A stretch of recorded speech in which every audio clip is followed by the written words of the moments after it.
Have you ever just stopped and wondered how your brain does it all? I mean, think about it. It can produce a reflex in a split second, a complex thought, a totally bizarre dream, and even keep you focused on a creative project for years. It all seems so disconnected, right? So chaotic. But what if it's not? What if there's a single, beautiful pattern running underneath everything your mind does? Well, today we're going to pull back the curtain and uncover that secret pattern. So, here's our game plan. First, we'll hunt for the mind's hidden pattern. Then, we'll reveal the universal loop that's driving absolutely everything. We'll see how that one loop creates totally different realities, like waking and dreaming. After that, we'll look at what happens when that loop breaks. And finally, we'll check out the master switches that can control the entire system. All right, let's dive right into the central mystery. How can one single brain, the one you've got in your head, produce such a wild, bewildering variety of experiences? Seriously, think about your own mind for a second. The snap decision to pull your hand away from something hot feels nothing like the slow burn of anxiety, right? And that feeling is completely different from the logical steps of solving a puzzle. It's almost like our minds are just this messy toolbox full of completely separate gadgets. But are they really? I mean, just look at this incredible range. Your brain is operating on timescales from the tiniest millisecond all the way up to years, even decades. So how could one system possibly be responsible for both a simple reflex and the incredibly complex long journey of shaping who you are? It seems impossible, but the theory we're diving into today suggests there's a surprisingly simple answer. And here it is. This is the answer. It turns out all of that chaos we just talked about, it's really just different flavors of one fundamental repeating process. Let's take a look at the mind's universal building block. So, this is it. This is basically the mind's operating system. Let's just walk through it real quick. Imagine you hear a sudden loud noise. Okay, step 1, disturbance. Your quiet is shattered. Step 2, perception. Your brain goes, what was that sound? Step 3, valuation. Is it dangerous? You decide, nah, it's just the wind. Step 4, adjustment. You update your internal model from potential danger to all good. Step 5, action. Your muscles which tensed up now relax. And step 6, reperception. You listen again, confirm the noise is gone, and bam, balance is restored. This exact same loop for big things and small things is running thousands of times a day in your head. This whole process is called a strain arc, and you can really think of it as the engine of your mind. Every single thought, every feeling, every action is all driven by this one fundamental mission, to resolve some kind of disturbance and get back to a state of balance. It's the simplest but most powerful motivation there is. Okay, so if the loop is always the same, how on earth can waking life feel so completely different from a dream? Well, it all just comes down to tweaking a few key settings. This table lays it out perfectly. See, waking and dreaming aren't two separate systems. They're the exact same system, just running in different modes. It's kind of like the difference between safe mode and creative mode on your computer. When we're awake, that loop is running under high constraint. It's totally tethered to the outside world. The rules of physics matter, logic matters, and your brain is constantly error correcting to make sure your internal map matches reality. But the moment you fall asleep and start to dream, those constraints are just gone.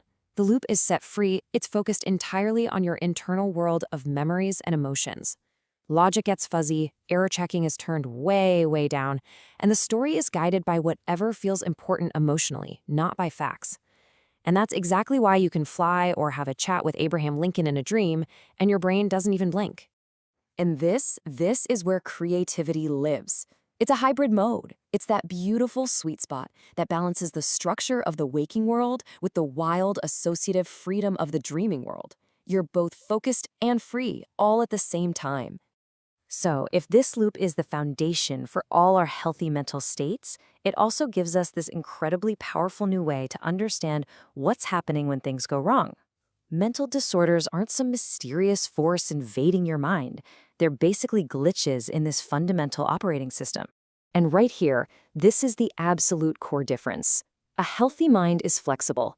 Its loops are adaptive. It hits a problem and it finds a new way to get back to balance. But in many mental disorders, that loop becomes rigid.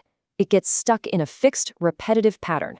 Think of a rumination or an obsessive thought, and it just loses its ability to adapt. It's like a record skipping on the same groove over and over. And what's really crucial here is that when different parts of this loop start to break, you see specific predictable symptoms. For instance, if your brain starts misidentifying what's important, that's a failure in that valuation step we talked about. You can see things like psychosis. If the connection to action becomes unstable, you get impulsivity. And if that adjustment step, the part that updates your internal model, if that collapses, you can get disordered thinking. The symptoms map right on to the failures in the loop. Okay, now let's zoom out a bit and look at the master controls. What are the really powerful forces that can just hijack this whole system and flip its mode of operation on a global scale? So let's imagine you're working on a big, long-term goal. Let's say writing a novel.